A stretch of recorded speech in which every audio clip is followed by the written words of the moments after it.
thinking of the Catholic Church, because the bishop can't be female because they are the descendants of the apostles. Basically, the apostles were male. Cuidado, pois assim que você conhece o diabo conhece você. Hi, Daniel. How are you? I'm good, Renato. How are you? I'm great. You gave me nightmares. Pray for the devil. It's like good. So scary. Some scenes are insane. So my first question for you is, do you believe in exorcism? I mean, I do believe in exorcists and exorcisms. I don't believe in demons, but we've done the research and I know that they are going on, and everything we're saying in the film about this being the golden age of exorcism, that is actually true. You know, I myself do not believe in demons, so I probably wouldn't pick up the phone and ask for an exorcism necessarily. But they are definitely being conducted more than ever before in history. Mas desde criança eu sabia que era... Penny, abra a porta, por favor. Mais. Me deixa entrar, Annie! Me deixa entrar, Annie! Minha mãe falou sobre ouvir aquela voz interior. Me deixa entrar, Annie! Me deixa entrar! And during your research for the movie, what was the most awkward thing that you find about exorcism? I mean, there have been deaths, right? There have been victims that have not survived their exorcism, which makes the whole thing very questionable, especially when it comes to children, you know, that might just have parents that are fanatically religious and basically say, rather my child die and we save their soul than they survive and the demon might still be inside of them. So that's where it kind of becomes very, very dangerous, the whole thing. And what was the most challenging thing about shooting an exorcism scene? Because there's some exorcism scenes that seems really real. So for you, what's the difference between shoot something that feels real, but it's not real? See, the thing is that when you create a sequence like that, it's such a slow process. It's like watching paint dry, right? And it's layer after layer. So I often get this question, what was the scariest thing on set? And there is nothing scary on set, nothing demonic, because you are consuming it in real time. You know, it has that effect on you. But us making it, it has none of that effect to it.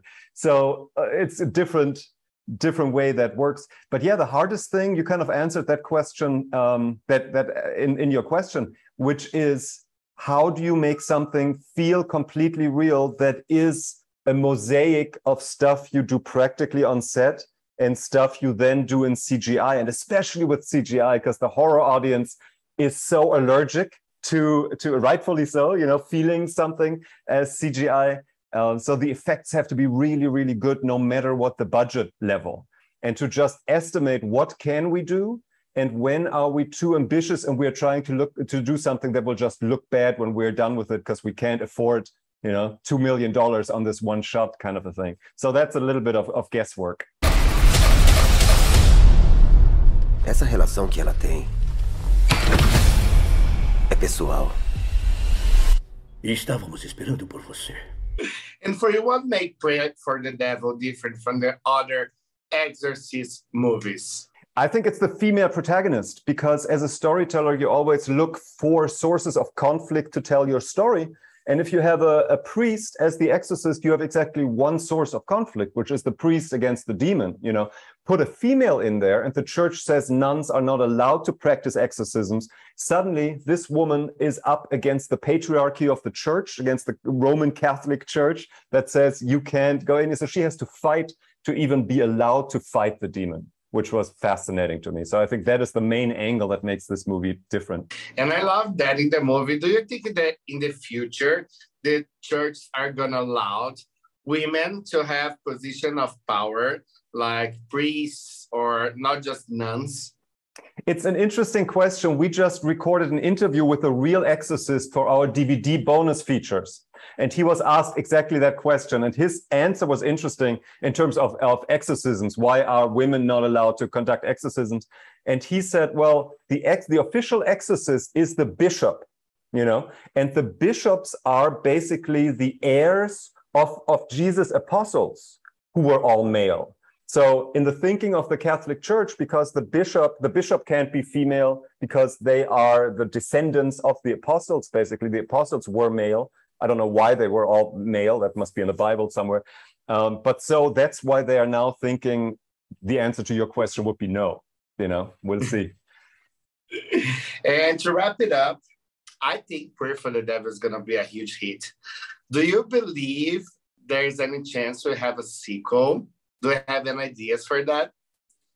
None. And I think it's a trap to fall into, that many people are thinking about the sequel when they're making the initial movie, and then they're keeping ideas back for the sequel.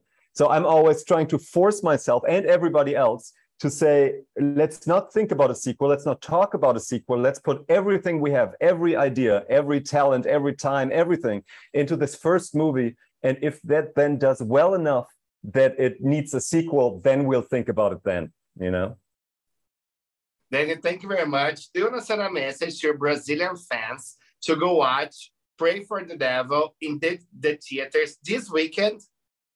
Brazilian audience, please go and see Pray for the Devil. We worked our asses off to hopefully make it worth your time, your 2 hours that you're giving us. And you will see one of the most amazing performances I think you'll ever see in a genre movie in Jackie Byers, who is going to be a huge, huge, huge star, our protagonist. So if you want to be able to say, I was there from the very beginning and I saw her humble beginnings before she became the Meryl Streep of her time, go see Pray for the Devil. Cuidado, pois assim que você conhece o diabo conhece você.